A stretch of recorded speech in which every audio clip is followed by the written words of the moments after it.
اس کتاب کا عنوان ہمیں پچھلی صدی کی ایک بڑی اہم کتاب کی یاد دلاتا ہے۔ اس کتاب کا مرکزی خیال بڑی اہمیت کا حامل ہے اور بہت گہرا ہے کہ ہم نے جو بائبل انٹرپریٹیشن کے میتھڈز ہیں ان سے واقفیت حاصل کرنی ہے، ان کو جاننا ہے۔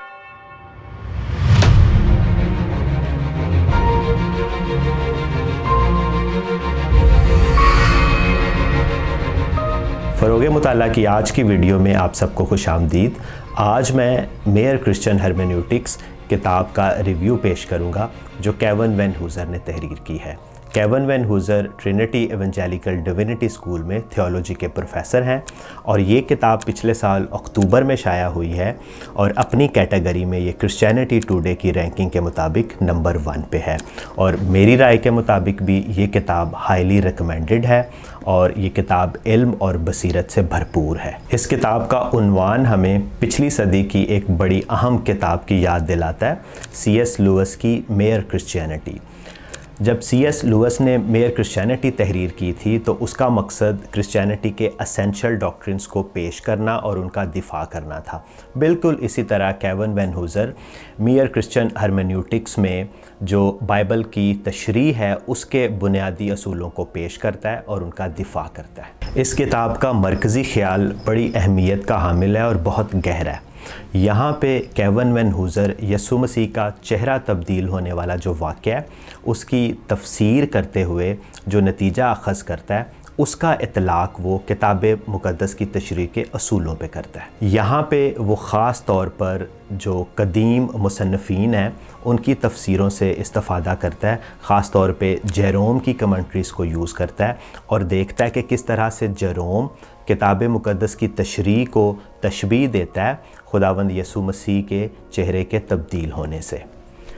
جس طرح جب خداوند یسوع مسیح کا چہرہ تبدیل ہوتا ہے وہ جلالی ہوتے ہیں، تو جو جلال وہاں پہ ظاہر ہوتا ہے وہ خداوند یسوع مسیح کے لیے کوئی نیا جلال نہیں ہے، کوئی پرایا جلال نہیں ہے، بلکہ وہ ان کا اپنا جلال ہے جو وہ ہمیشہ سے باپ کے ساتھ رکھتے تھے۔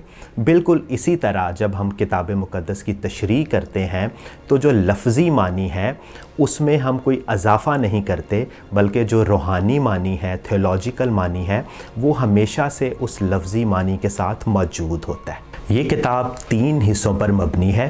پہلے حصے میں کیون وین ہوزر ریڈنگ کلچرز کی بات کرتا ہے کہ over the period of time different لوگ ڈفرینٹ مقاصد کے ساتھ ڈفرینٹ کانٹیکسٹ میں بائبل کو پڑھتے ہیں۔ کچھ لوگ بائبل کو چرچ کے کانٹیکسٹ میں پڑھتے ہیں اور کچھ لوگ بائبل کو یونیورسٹی کے کانٹیکسٹ میں پڑھتے ہیں۔ کچھ لوگ لٹرل انٹرپریٹیشن پہ فوکس کرتے ہیں اور لٹرل انٹرپریٹیشن کو ہی حاصل کرنے کی کوشش کرتے ہیں۔ کچھ لوگ اسپریچول انٹرپریٹیشن پہ فوکس کرتے ہیں اور اسپریچول انٹرپریٹیشن کو حاصل کرنے کی کوشش کرتے ہیں۔ اس طرح سے سارٹ آف ڈویژن ہے ورڈ میں، ریڈنگ کلچرز میں، اور یہاں پہ کیون وین ہوزر جو ہے وہ میتھڈولوجیکل پلورلزم کی بات کرتے ہوئے ہمیں یہ انکریج کرتا ہے کہ ہم نے جو بائبل انٹرپریٹیشن کے میتھڈز ہیں ان سے واقفیت حاصل کرنی ہے، ان کو جاننا ہے، لیکن کسی ایک میتھڈ تک محدود نہیں ہو جانا، بلکہ ہم نے مختلف میتھڈز کو اپنے فائدے کے لیے اور بائبل کی انٹرپریٹیشن کو اچھے طور پہ کرنے کے لیے استعمال کرنا ہے۔ اس کتاب کے دوسرے حصے میں کیون وین ہوزر لٹرل انٹرپریٹیشن کی تفصیل پہ بات کرتا ہے کہ جو لفظی معنی ہے بائبل کا اس تک ہم کیسے پہنچ سکتے ہیں اور کس طرح سے جو لفظی معنی ہے وہ ہماری مدد کرتا ہے کہ جو خدا کا پیغام ہے، ڈیوائن آتھر کا جو میسیج ہے ٹیکسٹ میں، ہم اس تک بھی رسائی حاصل کر سکیں۔ تیسرے حصے میں جو کہ آخری حصہ اس کتاب کا، یہاں پہ کیون وین ہوزر اپنے سینٹرل آرگیومنٹ کو ڈیولپ کرتا ہے اور پیش کرتا ہے اور یسوع مسیح کے جلالی ہونے کے واقعے کو پیش کرتے ہوئے اس کا اطلاق کتاب مقدس کی تشریح کے اوپر کرتا ہے۔ اور اگر اس سارے پروسیس کو سمرائز کرنے کی کوشش کی جائے تو اس کو 5 تھیسسز کی صورت میں وہ پریزنٹ کرتا ہے۔ یہ جو 5 تھیسسز ہیں یہ 266 پیج سے لے کے 270 تک ہیں۔ جو پہلا تھیسس ہے اس میں کیون وین ہوزر سمرائز کرتا ہے: The Transfiguration has hermeneutical significance, helping us understand not only the identity of Jesus but also what it means to read the Bible literally and theologically. یعنی جو ٹرانسفیگریشن ہے یسوع مسیح کا جو بدلنا ہے اس کی جو اہمیت ہے اس کا اطلاق ہم کتاب مقدس کی تشریح پہ کرتے ہیں. جو سیکنڈ تھیسس ہے اس میں کیون وین ہوزر پیش کرتا ہے The transfiguration suggests an analogia corporis between the human body of Christ and the letter of the biblical text, a correspondence grounded in their both being divine accommodations of the one living and active word of God. یعنی جو ٹرانسفیگریشن ہے وہ ایک analogy ہے کہ کس طرح سے خدا کا جو کلام ہے وہ بدن لیتا ہے یسوع مسیح میں اور بائبل کے جو الفاظ ہیں ان میں. جو تیسرا تھیسس ہے اس میں کیون وین ہوزر پریزنٹ کرتا ہے transfigured interpretation does not change but rather glorifies the literal meaning. یعنی جو یہ والی انٹرپریٹیشن ہے جس میں ہم معنی کو گہرے طور پہ سمجھتے ہیں اور اس میں جو لفظی معنی ہے وہ تبدیل نہیں ہوتا. وین ہوزر کا جو چوتھا تھیسس ہے اس میں وہ پیش کرتا ہے Transfigured interpretation is a distinctly Christian approach to reading and therefore belong to special rather than general hermeneutics. یعنی جو ٹرانسفیگرل انٹرپریٹیشن ہے یہ مسیحی کرتے ہیں, یہ مسیحی ایمان کے ساتھ کی جاتی ہے, اس لیے یہ جو ہے یہ جو عام تشریح ہے اس سے مختلف ہے اور یہ جو خاص تشریح یعنی مسیحی تشریح ہے اس کا حصہ ہے. وین ہوزر کا جو پانچواں تھیسس ہے اس میں وہ کہتا ہے transfigured interpretation is from faith to faith requiring readers to have the eyes of their hearts enlightened by the spirit.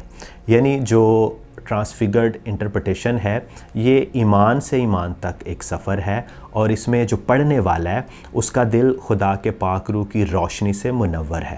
اب میں آپ کی دلچسپی کو ابھارنے کے لیے اس کتاب میں سے چند اقتباسات پڑھوں گا. Ontology, what something is determines epistemology, how it is known. یعنی جو کسی چیز کا ہونا ہے یعنی کوئی چیز کیا ہے یہ چیز فیصلہ کرتی ہے کہ اس کی تشریح کیسے کی جانی ہے. یہاں پہ کیون وین ہوزر اصل میں بات یہ کر رہا ہے کہ بائبل چونکہ خدا کا کلام ہے اس لیے بائبل کی تشریح کو خدا کے کلام کے طور پہ ہی کیا جانا چاہیے. False gods and sinful habits can resist the flow of truth and grace in the reading of the Bible. Call it hermeneutical arteriosclerosis. یعنی جو ہمارے بت ہیں اور ہماری جو غلط عادات ہیں وہ بڑی رکاوٹ بنتی ہیں صحیح طور پہ ہمیں بائبل کے پیغام کو سمجھنے میں. انہیں ہم ایک طرح سے ہمارے جو دل کی خون کی نالیاں ہیں ان کا سخت ہو جانا کہا جا سکتا ہے. Hence the present chapter's thesis, transfigural interpretation transfigures the interpreter. To read the Bible theologically in the economy of light is to behold the glory of God in a transformative manner, such that attentive readers come to reflect the very light they see. We become like what behold. یہاں پہ کیون when ہوزر جب ہم کتاب مقدس کا تھیولوجیکلی مطالعہ کرتے ہیں اور یسوع مسیح کی روشنی کو اس میں سے دیکھتے ہیں تو ہم خود بھی تبدیل ہوتے جاتے ہیں, یعنی جیسا ہم دیکھتے ہیں ویسا ہم بنتے جاتے ہیں. اس ویڈیو کے آخر میں اس بات کا اظہار کرنا چاہتا ہوں کہ میں اپنے خداوند کا نہایت شکر گزار ہوں ڈاکٹر کیون وین ہوزر کی لائف کے لیے اور اس بات کے لیے دعا گو ہوں کہ خداوند اپنے بندے کو کرائسٹ سینٹرڈ ہرمنیوٹکس کے فروغ کے لیے اسی طرح استعمال کرتا رہے.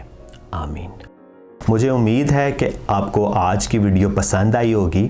اسی طرح ایک اور ویڈیو ہے جس میں دا پاسٹر تھیولوجین کتاب کا ریویو پیش کرتا ہوں جو کچھ چیزوں میں بڑی سملر ہے میئر کرسچن ہرمنیوٹکس کے ساتھ, تو آپ اسے بھی ضرور پڑھیں. یہاں پہ وہ ویڈیو ویزیبل ہے, آپ دیکھ سکتے ہیں. اور اگر آپ نے ابھی تک ہمارے چینل کو سبسکرائب نہیں کیا تو اسے ضرور سبسکرائب کریں, لائک کا بٹن پریس کریں اور ہماری ویڈیوز کو شیئر کریں. God bless you.